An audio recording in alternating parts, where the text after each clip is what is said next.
Team इंडियाच्या विजयानंतर पाकिस्तानच्या चाहत्यांचा राग अनावर. चाहत्यांच्या प्रतिक्रियासमोर पाकिस्तानच्या चाहत्यांनी पुन्हा एकदा टीव्ही फोडले. उपमुख्यमंत्री एकनाथ शिंदेंनी बोलावली MMRDAची बैठक. वार्षिक अहवाल सादर केला जाणार, तर मुलुंड मेट्रो दुर्घटनेवर सुद्धा चर्चा होणार.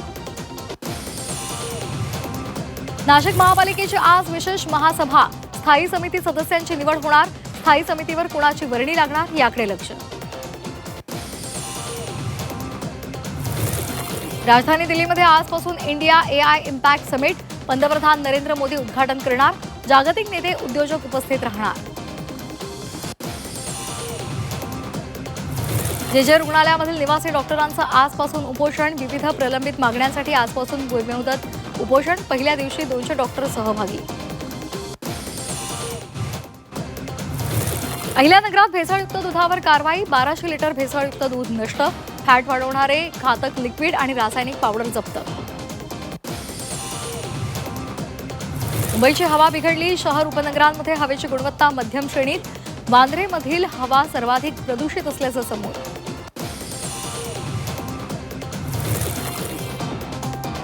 रायगडावरील धनगर वस्ती सौर दिव्यांनी उजळली. आमदार गोपीचंद पडळकरांच्या प्रयत्नांना यश. धनगर कुटुंबांना चांगली घरं मिळवून देणार. पडळकरांचा रायगडवरच्या रहिवाशांना शब्द. पुणे जमीन गैरव्यवहार प्रकरणामध्ये शीतल तेजवानीच्या जामीन अर्जावर आज सुनावणी. पुण्यामधील शिवाजीनगर कोर्टात होणाऱ्या सुनावणीकडे लक्ष.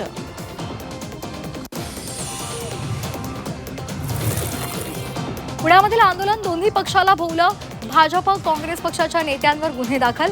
एकमेकांच्या विरोधात दिलेल्या तक्रारीनंतर 2 वेगवेगळ्या पोलीस ठाण्यांमध्ये गुन्हे नोंदवले. धाराशिव जिल्हा परिषद अध्यक्षपदासाठी 2.5 वर्षांचा फॉर्म्युला. शिवसेनेचा भाजपला प्रस्ताव. मुख्यमंत्री देवेंद्र फडणवीस आणि एकनाथ शिंदे आजच निर्णय घेण्याची शक्यता. जयंत पाटलांचा वाढदिवस आणि त्यानिमित्तानं मुंबईमध्ये बॅनरबाजी. हॅलो जयंतराव, वाढदिवसाच्या शुभेच्छा.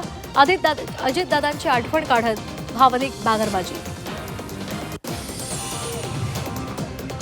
पदभार स्वीकारल्यानंतर उपमुख्यमंत्री सुनेत्रा पवार यांच्या पहिल्या भाषणाचा व्हिडिओ समोर. अजितदादांच्या जाण्यामुळे आपण पोरके झालो.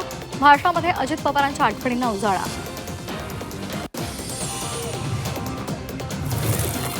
अजितदादांच्या अपघाताचा नवा व्हिडिओ समोर. विमान अपघातानंतर मोठा स्फोट झाल्याचं व्हिडिओतून स्पष्ट. DGCA कडून वैमानिकांच्या मद्य चाचणीचा व्हिडिओ रेकॉर्डिंग करण्याचा नवा निर्णय. अजितदादांच्या विमानामध्ये स्फोटकं होती का? अजित पवार यांच्या विमान अपघातासंदर्भात अमोल मिटकरींकडून शंका उपस्थित, तर CID तपासासंदर्भातही नाराजी. मुलुंड दुर्घटनेनंतर MMRDA प्रशासनाला जाग. मेट्रो 4 आणि 4A संपूर्ण मार्गिकेची सुरक्षा तपासणी केली जाणार. तर 5 आरोपींना 18 फेब्रुवारीपर्यंत पोलीस कोठडी. दोघे फरार.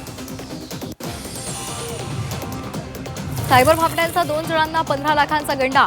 नाशिकमधल्या दोघांना 15 लाखांना लुटलं. 2 वेगवेगळ्या घटनांमध्ये फसवणूक.